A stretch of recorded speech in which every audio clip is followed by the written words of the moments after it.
भाई बहना ने और नौजवाना ने राम राम।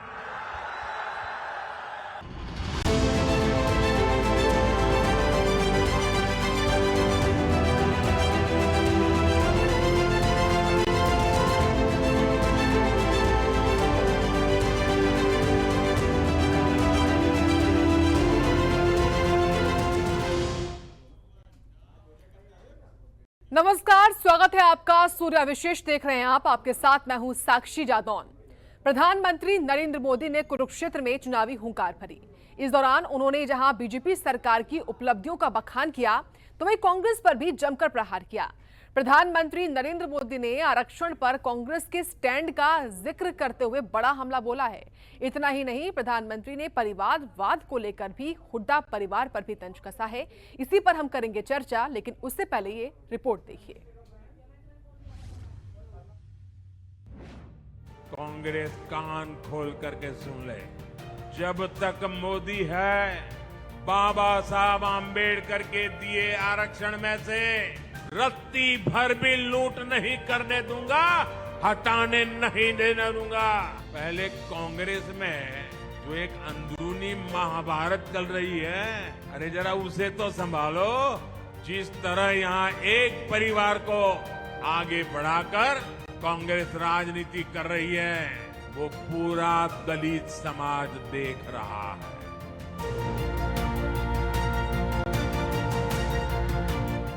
हरियाणा में बीजेपी के चुनावी अभियान को धार देने के लिए प्रधानमंत्री नरेंद्र मोदी कुरुक्षेत्र पहुंचे। यहां से उन्होंने चुनावी शंखनाद किया। अपने संबोधन में पीएम ने कांग्रेस पर ताबड़तोड़ प्रहार किए। खासतौर से पीएम मोदी ने आरक्षण पर कांग्रेस के स्टैंड का जिक्र करते हुए बड़ा हमला किया। उन्होंने कहा कि नेहरू जी जब पीएम थे तो उन्होंने आरक्षण का विरोध किया था, लेकिन पीएम ने दो टूक कहा कि जब तक मोदी है, आरक्षण की रत्ती भर भी लूट नहीं होने दूंगा। आरक्षण पाने वालों को बुद्धू तक कह दिया था ये राजीव जी ने। एससी, एसटी, ओबीसी समाज का इससे बड़ा अपमान क्या हो सकता है। अब कांग्रेस का शाही परिवार फिर आरक्षण खत्म करने पर अड़ रहा है, लेकिन मेरी बात कांग्रेस कान खोल करके सुन ले, जब तक मोदी है, जब तक मोदी है, तब तक बाबा साहब आंबेडकर के दिए आरक्षण में से रत्ती भर भी लूट नहीं करने दूंगा, हटाने नहीं देने दूंगा। प्रधानमंत्री नरेंद्र मोदी ने मंच से हुड्डा परिवार पर भी जमकर निशाना साधा और कहा कि जिस तरह से यहाँ एक परिवार पर कांग्रेस राजनीति कर रही है, वो पूरा दलित समाज देख रहा है। बात बताऊंगा। पहले कांग्रेस में जो एक अंदरूनी महाभारत चल रही है, अरे जरा उसे तो संभालो। जिस तरह यहाँ एक परिवार को आगे बढ़ाकर कांग्रेस राजनीति कर रही है, वो पूरा दलित समाज देख रहा है। साथियों, भाजपा की सरकार पूरी ईमानदारी से हरियाणा के विकास में जुटी हुई है, जबकि कांग्रेस की सरकार के दौरान यहां भ्रष्टाचार ही संस्कार बन गए थे। इसका बहुत बड़ा नुकसान हरियाणा के नौजवानों को हुआ। जब यहां कांग्रेस की सरकार थी तो खर्ची और पर्ची के बिना नौकरी नहीं मिलती थी। भाजपा सरकार ने खर्ची पर्ची के इस खेल को बंद कर दिया है। इसकी प्रशंसा आज पूरे देश में हो रही है। भाजपा सरकार ने पूरी पारदर्शिता से यहां करीब 1.5 लाख सरकारी नौकरियां दी। काबिले गौर है कि इस रैली में हरियाणा की जीटी रोड बेल्ट पर लगते 6 जिलों की 23 विधानसभा सीटों के उम्मीदवार भी मौजूद रहे। ये करनाल, कुरुक्षेत्र, अंबाला, पंचकुला, यमुनानगर और कैथल के थे। बहरहाल हरियाणा चुनाव को लेकर 12 सितंबर को नामांकन खत्म हो चुके हैं। अब 5 अक्टूबर को वोटिंग और 8 अक्टूबर को नतीजे घोषित किए जाएंगे। देखना दिलचस्प होगा कि इस बार हरियाणा का सरताज कौन बनता है। सूर्या समाचार के लिए कुरुक्षेत्र से अशोक यादव और रवि चंदेल की रिपोर्ट।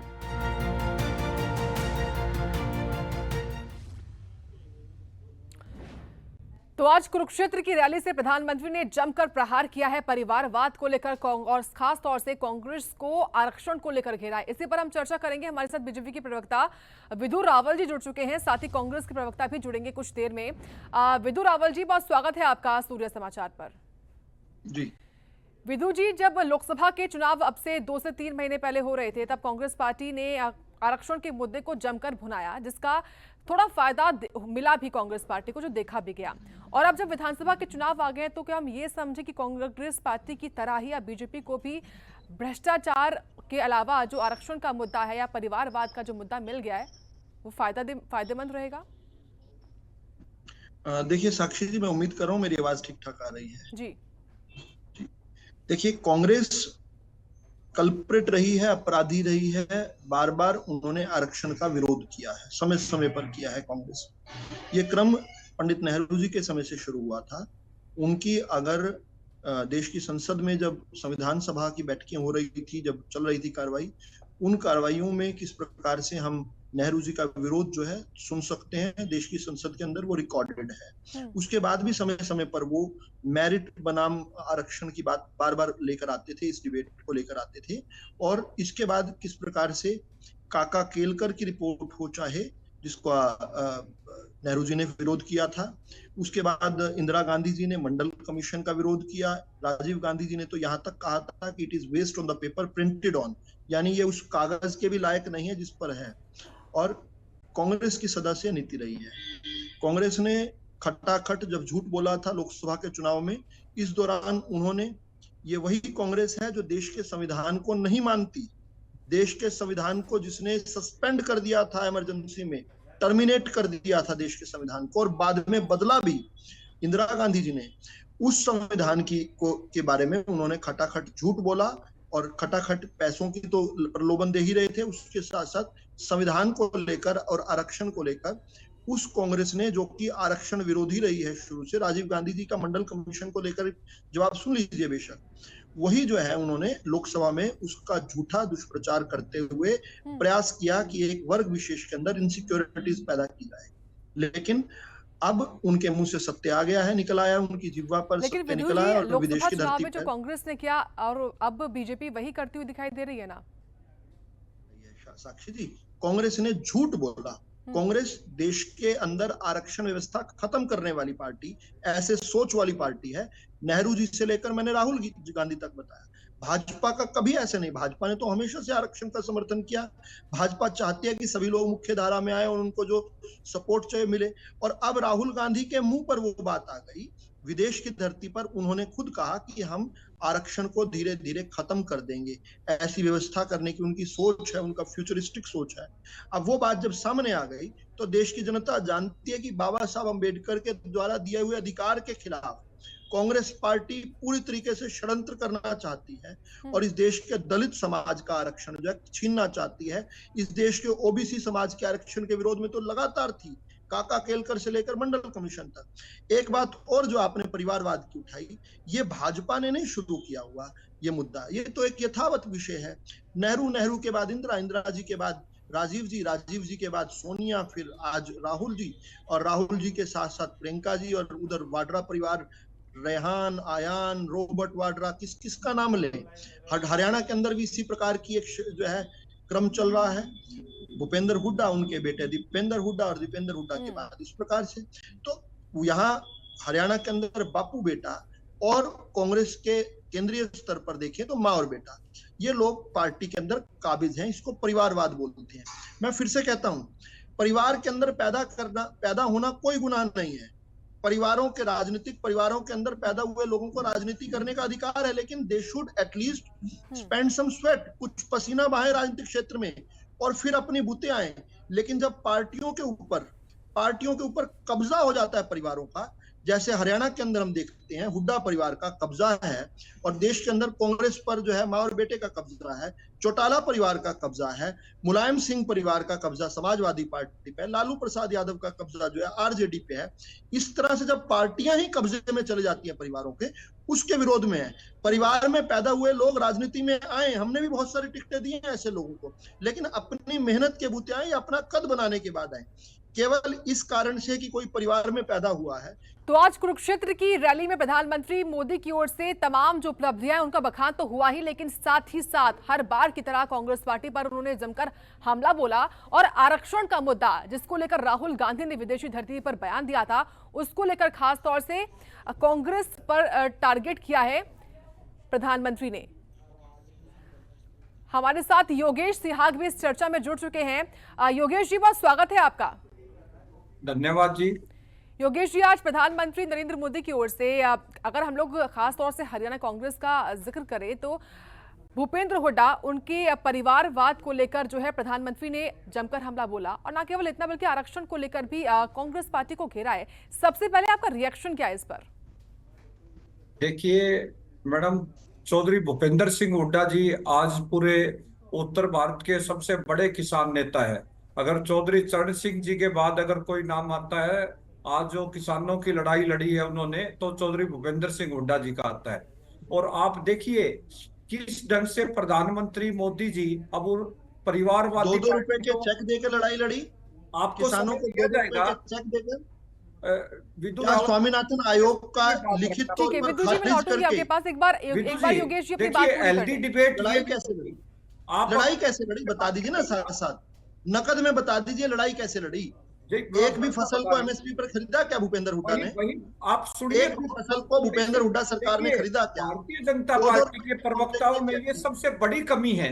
ये कमियां ना बताइए, जो आपसे सवाल पूछ रहा हूँ वो बताइए कि आपने जनता लड़ी, बता दीजिए कैसे लड़ाई लड़ी। हमारी कमी को हमारे पास छोड़ दीजिए, भाजपा के प्रवक्ता थोड़ी है, आपकी पीछे हमारी भाजपा के प्रवक्ता थोड़ी है। रावल जी, एक बार योगेश जी अपनी बात पूरी कर लें, उसके बाद मुझे बात पूरी करें। वो तो मुझे डिबेट करना सिखा रहे हैं। मैंने तो ये पूछा कि उन्होंने कहा लड़ाई लड़ी, बता दें कैसे लड़ाई लड़ी। मैं वही बता रहा हूँ, अब सुनिए तो। बताओ। देखिए, चाहे जब कंडेला कांड था उस समय 2005 से लेकर जींद से लेकर दिल्ली तक जो किसानों के हक में जो पद यात्रा की चौधरी भूपेंद्र सिंह हुड्डा ने, उनकी न्याय यात्रा की। और सबसे पहले जब 2005 में सत्ता में आते ही उन्होंने पहली कलम से 1600 करोड़ रुपए का बिजली बिल माफ किया, वो किसानों का कर माफ किया। और दूसरा मैं बताना चाहता हूं, जितने जो हमारे किसान भाई अब जो 2 साल से धरना दे रहे थे, उन्होंने हर किसान भाई के जो आंसुओं को पहुंचने का काम अगर किया है, चौधरी भूपेंद्र सिंह हुड्डा जी का ये फैसला था। जब भी हम सत्ता में आएंगे उन्हें शहीद का दर्जा देंगे और सरकारी नौकरी देंगे, और उन्होंने हर किसान को आर्थिक सहायता राशि घर तक पहुंचाई, हर किसान के। योगेश जी, आरक्षण और परिवारवाद पर खास तौर से हम चर्चा कर रहे हैं। मैं लौटूंगी आपके पास। रावल जी, सवाल मेरा आपसे अब ये है, देखिए राहुल गांधी विदेशी धरती पर कोई बयान देते हैं आरक्षण को लेकर, और जब इस बयान को लेकर कंफ्यूजन पैदा हुआ देश भर में, उसके बाद उन्होंने स्पष्टीकरण भी दिया, तो क्या ये मुद्दा अभी भी बनता है बीजेपी के लिए? मुद्दा रह गया क्या? राहुल गांधी जी जब विदेश राहुल जी की सुनिए पहले, मैं बाद में अपना पक्ष रखूंगा, लेकिन ये बीच बीच में इंटरप्ट ना करें। योगेश जी, मैं लौटूंगी आपके पास। एक बार रावल जी दे तो कारण का जवाब दीजिए। आपने लड़ाई का कारण बताया, मैं एक शब्द नहीं बोला अभी, बताया तो मैं बीच में तो नहीं बोला ना। अब मैं उसका काउंटर कर सकता हूं ये पूछकर कि सत्ता से पहले क्या किया वो बताया, सत्ता के बाद क्या किया, क्या कह रहे हैं वो बताया, सत्ता के दौरान 2-2 रुपए के चेक दिए, सत्ता के दौरान स्वामीनाथन की बात की। अब इन एंकर महोदय का जो सवाल है उसका उत्तर दे रहा हूं मैं अब सीधा सीधा। अब वो ये है कि देखिए, जब भी राहुल गांधी जी विदेश जाते हैं तो कमोवेश जो उनके दिल के भाव हैं वो बाहर निकल के आ जाते हैं। उन्हें विदेशी धरती इतनी प्यारी है कि उनके मन के सच्चे भाव निकल आते हैं। पिछली बार विदेश गए थे तो लंदन में क्या बोले थे? उन्होंने कहा था, why is waste oblivious to the fact that democracy is just about lost. जिस डेमोक्रेसी में कांग्रेस पार्टी की डबल हो गई सीट्स, जो 51 से 99 तक जो पहुंच गए, और जो अपनी जीत बताने लग गए जिस डेमोक्रेसी ने उनको 60 साल तक इस देश की सत्ता पर काबिज किया, वो कह रहे हैं विदेशी धरती पर कि ये जो पश्चिम वाले देश हैं सोए क्यों हैं, यानी क्या करवाना चाहते हैं, हमला करवाओगे भारत पर, वापिस आकर भारत पर कब्जा कर लो, भारत जो है डेमोक्रेसी खत्म हो गई, लगातार कह रहे। अब भी उन्होंने वही बात कही है। देखो, भारत का जो इलेक्शन कमीशन है ना, वो अपने आप में इतना शानदार काम करता है कि पिछले 2 साल के अंदर अंदर 40 अलग अलग मुल्कों की, जिनमें ब्रिटेन भी है, फ्रांस भी है, जर्मनी भी है और बड़े बड़े देश हैं, वो आकर, उनकी टीमें आकर यहाँ पर भारत के इलेक्शन कमीशन कैसे काम करता है उससे सीख रही है। पिछले 2.5 साल में केवल 40 अलग अलग देशों की टीमें आ चुकी हैं। इस देश के 100 करोड़ वोटर्स के लिए, 100 करोड़, वो 98 करोड़ समथिंग थे, तो लगभग 100 करोड़ वोटर्स की डेमोक्रेसी को इतने सुचारू रूप से चलाना, ये दुनिया के लिए तो अजूबा है। दुनिया तो भर भर कर तारीफ कर रही है भारत के इलेक्शन कमीशन की स्वायत्ता की, उनकी निष्पक्षता की, लेकिन वही कांग्रेस पार्टी जिसके शासनकाल में इलेक्शन कमिश्नर जो था, उसको इलेक्शन कमिश्नर के बनने के बाद जो आगे प्राइज पोस्टिंग दी जाती थी, डॉक्टर MS गिल उसका उदाहरण है। इलेक्शन कमिश्नर से हटे, कांग्रेस के अंदर लगातार राज्यसभा के सांसद रहे 2004 से लेकर 2016 तक, 12 वर्ष तक। उससे पहले TN सेशन इस देश के अंदर इलेक्शन कमिश्नर थे, वो आकर कांग्रेस की टिकट पर लाल कृष्ण आडवाणी जी के खिलाफ गांधीनगर से चुनाव लड़े और कांग्रेस के मेंबर बने। वो लोग तो निष्पक्ष थे, लेकिन आज की जो पूरी दुनिया कहती है कि भारत का आज का इलेक्शन कमीशन सबसे स्वायत्त, सबसे निष्पक्ष है, राहुल गांधी कहते हैं नहीं नहीं नहीं नहीं, क्योंकि मुझे प्रधानमंत्री नहीं बनने दे रही देश की जनता, इसलिए भारत भी बेकार है, भारत का लोकतंत्र भी बेकार है, भारत की इलेक्शन कमीशन भी बेकार है। आपके पास योगेश जी भी लगातार जुड़े हुए हैं। योगेश जी, प्रधानमंत्री नरेंद्र मोदी की ओर से आज आरक्षण को लेकर जो बातें कही गई वो हम लगातार सुना भी रहे हैं। प्रधानमंत्री साफ कहते हैं कि कांग्रेस पार्टी आरक्षण को खत्म करना चाहती है, लेकिन मैं इसको खत्म नहीं होने दूंगा। और ये सब कुछ तब हुआ जब राहुल गांधी की ओर से ही विदेशी धरती पर बयान दिया गया। तो क्या राहुल गांधी के द्वारा, हालांकि बयान देने के बाद वो इसको लेकर एक स्पष्टीकरण भी देते हैं, लेकिन भ्रम की गुंजाइश पैदा करना और बीजेपी को अपने आप मुद्दा देना, ये कांग्रेस पार्टी के लिए कहीं भारी तो नहीं पड़ रहा है? देखिए, राहुल गांधी जी ना ही तो आरक्षण के लिए तो उन्होंने इतनी बड़ी लड़ाई लड़ी है, जो इनका 400 पार का दावा था वो किस लिए था कि वो आरक्षण खत्म करना था इन लोगों को। और आज भी मैं कहता हूं, हरियाणा में इन्होंने आरक्षण खत्म कर दिया है। मैं तो ये कह रहा हूं कि कर दिया है इन्होंने आरक्षण खत्म। वो आरक्षण खत्म कर दिया है उन नौजवान युवाओं का जो HKRN के माध्यम से बैकडोर से एंट्री कर रहे हैं और कोई उसमें रिजर्वेशन का प्रोविजन नहीं है, पक्की भर्तियां नहीं कर रहे। और आप देखिए, मैं आपको कितनी अच्छी बात बता रहा हूं कि इन्होंने क्या किया, उसमें हर जगह जो बैकलॉग है उसको नहीं भरा जा रहा। आप देखिए इन्होंने क्या किया, बैकडोर से एंट्री दी जा रही है, गुजरात से भर्तियां की जा रही है। अब वो आरक्षण खत्म नहीं है तो क्या, डोमिसाइल की सीमा 15 साल से 5 साल कर दी घटाकर। अब ये मैं कहता हूं कि जितना नरेंद्र मोदी जी हरियाणा में आएंगे, उतना ही हरियाणा की जनता, वो किसानों का दर्द जख्म उतने ही हरे होंगे। वो महिला पहलवानों के जख्म जो प्रधानमंत्री मोदी जी ने एक शब्द नहीं कहा, वो बेटी बचाओ बेटी पढ़ाओ का जो प्रधानमंत्री जी का ढकोसला था, संदीप सिंह को आखिरी दम तक इन्होंने नहीं हटाया और विधानसभा में खुद उन्होंने कहा कि मैं नहीं हटाऊंगा, खट्टर साहब ने। और आज एक बात और स्पष्ट हो गई है, खुद उन्होंने मोहर लगा दी है माननीय प्रधानमंत्री जी ने कि पिछले मुख्यमंत्री खट्टर साहब तो नहीं मिलते जुलते थे लोगों से। नायब सैनी जी के दरवाजे 24 घंटे खुले हैं सीएम हाउस के। 9.5 साल के नॉन परफॉर्मिंग सीएम थे। हमने उनको, देखिए आप अपनी बात विषय में एक बार भी आपको इंटरप्ट नहीं किया विदु राहुल जी। आप देखिए, आप बोलना, मैं तो अनुमति मांग रहा हूँ, वही अच्छी डिबेट होती है। देखिए जी, मैं इस तरह की डिबेट को पसंद नहीं करता। परिवारवाद को लेकर जब बीजेपी खासतौर से हमला बोलती है तो वो एक तरीके से सच्चाई भी दिखाई भी देती है। कांग्रेस पार्टी जिसको लेकर हमेशा बैकफुट पे आ जाती है, परिवारवाद पे हमला करते हैं। हुड्डा साहब की 4 पीढ़ियां राजनीति में है। कोई ये नहीं है कि आज जो है उनके सभी फ्रीडम फाइटर रहे हैं, उनके दादाजी रहे हैं, उनके पिताजी ने संविधान कमेटी के सदस्य रहे हैं।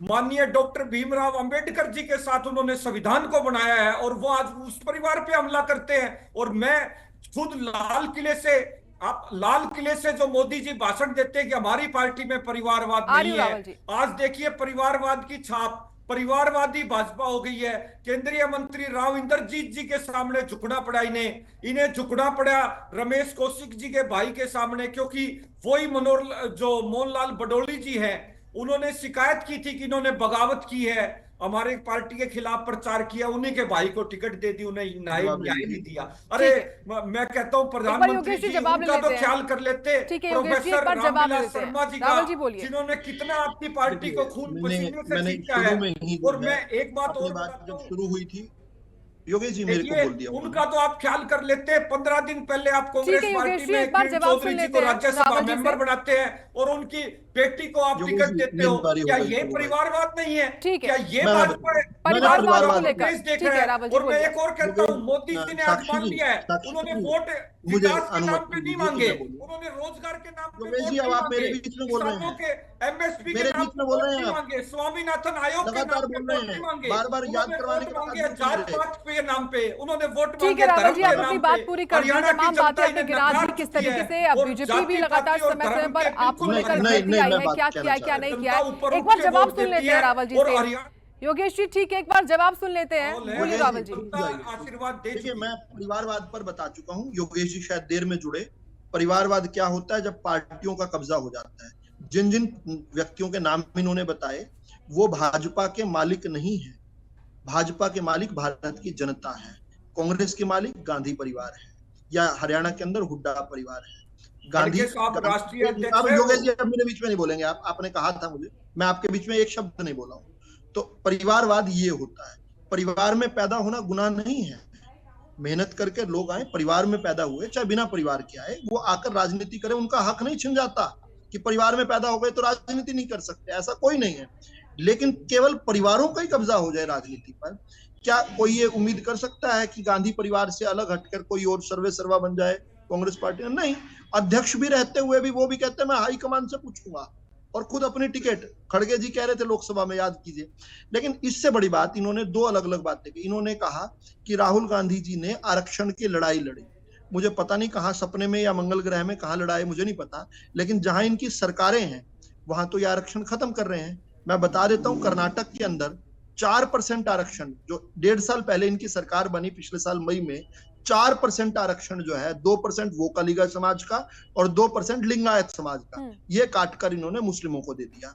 तेलंगाना में ठीक यही काम कर रहे हैं, 5% आरक्षण मुस्लिम को देने की। जहां जम्मू कश्मीर में 70 साल तक आरक्षण नहीं लागू होने दिया, ये तो भाजपा ने 370 अनुच्छेद को तोड़ा, तब जाकर जो है वहां के SC ST और OBC भाइयों को वहां आरक्षण मिल पाया। वहां तो संविधान नहीं लागू होने दिया इन्होंने, और ये कहते हैं अगर हमारी सरकार बन गई जम्मू कश्मीर में, अभी कह रहे हैं, तो हम वापस 370 को ले आएंगे। इससे अलग जो ये बात है, बड़ी हैरान करने वाली है कांग्रेस पार्टी की, कि ये परिवारों पर इतने आश्रित हो गए कि अपने सिद्धांतों को छोड़ दिया। ये क्यों नहीं कह देते कि हरियाणा के अंदर जो है किसी वंचित समाज के व्यक्ति को जो है प्रदेश का मुख्यमंत्री बनाएंगे, अगर इनकी गलती से सरकार बन जाए तो? नहीं कहेंगे, ये केवल कुछ लोगों की है। और जब जब इनकी सरकार बनी तब क्या हुआ? देश के अंदर 6 बार अवसर मिला है कांग्रेस पार्टी को प्रधानमंत्री देने का। क्या किसी OBC को प्रधानमंत्री बनाया? नहीं बनाया। क्या किसी SC को बनाया? नहीं बनाया। किसी ST समाज में पैदा हुए व्यक्ति को बनाया? नहीं बनाया। किसी भी वंचित समाज के परिवार को नहीं बनाया। खुद एक ही परिवार काबिज है। इसी प्रकार से हरियाणा के अंदर कभी किसी OBC को देखा इन्होंने? किसी वंचित समाज के व्यक्ति को सोचा इन्होंने कि उसको मुख्यमंत्री बनाया जाए? नहीं बनाया। हरियाणा के अंदर तो भाजपा ने OBC समाज में पैदा हुए चौधरी नायब सिंह सैनी जी को जैसे ही अवसर दिया, आज वो दिलों पर राज कर रहे हैं। आज हरियाणा के सबसे लोकप्रिय मुख्यमंत्री बन चुके हैं। ठीक है रावल जी, समय की कमी है। एक आखिरी कमेंट योगेश जी आपसे, कहीं ना कहीं लोकसभा चुनाव जब हुए तो हमने देखा कि तमाम अलग अलग राज्यों में कांग्रेस पार्टी ने खासतौर से इस मुद्दे को, आरक्षण के मुद्दे को जमकर भुनाया, जिसका फायदा भी हुआ। और अब विधानसभा चुनाव के नजदीक आते ही राहुल गांधी के द्वारा दिया गया वो बयान, कहीं ना कहीं बीजेपी भी इसका फायदा उठाना चाहती है। देखिए, वो माननीय राहुल गांधी जी बिल्कुल स्पष्ट कर चुके हैं कि उन्होंने आरक्षण के लिए तो वो हर समय वंचित और गरीब दलित के साथ खड़ी है कांग्रेस पार्टी। वो उन्होंने स्पष्ट कर दिया। खड़गे साहब हमारे राष्ट्रीय अध्यक्ष है, वो दलित समाज से आते हैं, और हमने राष्ट्रीय स्तर पे आज भी हमारी लड़ाई जारी है संविधान को बचाने की, और हरियाणा में भी हम इसको बचाएंगे। और मैं एक बात और बताता हूं, जो बार बार ओबीसी समाज की विदु रावल जी बात कर रहे थे, मैं इन्हें बताना चाहता हूं, ओबीसी समाज के इनके बहुत बड़े नेता थे कर्णदेव कंबोज जी, उनके साथ इन्होंने कितनी ज्यादती की। इनके प्रदेश अध्यक्ष ओबीसी समाज के, उनको वो 2 उन्होंने बार कांग्रेस टिकट पार्टी दिया, ज्वाइन मंत्री की है। बनाया किसान हरियाणा मोर्चा सरकार के ने। इनके ये प्रदेश जाति अध्यक्ष, की इनके साथ, रुकिए, मैं देखिए, ओबीसी मोर्चे इनके का प्रदेश किसान अध्यक्ष मोर्चा के बनाया, प्रदेश ये जाति अध्यक्ष की है इनके साथ। मांडी जी, वो आज कांग्रेस में शामिल हुए हैं। उन्होंने न्याय नहीं दिया कर्णदेव कंबोज जी को। और एक बात तो देखिए इन्होंने मानी न्याय कि कैसे दिलों में दिया राज जाता है कर रहे बता हैं दीजिए। नायब साड़ी जी। मंत्री देखिए हमने साढ़े बनाया, 9 2 साल बार तक उनको आपके टिकट दिया, नॉन परफॉर्मिंग उनको सीएम ओबीसी रहे का खट्टर चेयरमैन बनाया, साहब, और कैसे? आप स्वीकार कर ठीक रहे है। हो, आपके नॉन परफॉर्मिंग से मंत्री रहे आपके, आपने उनको टिकट नहीं दी, तो इसका आपने बिशंबर वाल्मीकि जी को टिकट नहीं दी, इसका मतलब वो नॉन परफॉर्मिंग मंत्री थे। तो आप खुद अपनी सरकार को स्वीकार कर रहे हो, आप खुद मान रहे हो कि ठीक है आपकी योगेश जी, सरकार समय जारी की और कमी है। जनता मन योगेश बना सिहाग चुकी जी है। और विदु रावल जी, आप दोनों का जनता बहुत धन्यवाद सूर्य समाचार के साथ जुड़ने के लिए और इस चर्चा का हिस्सा बनने के लिए। तो आरक्षण को लेकर आज प्रधानमंत्री की जो 2 टूक है वो हमने सुनी है।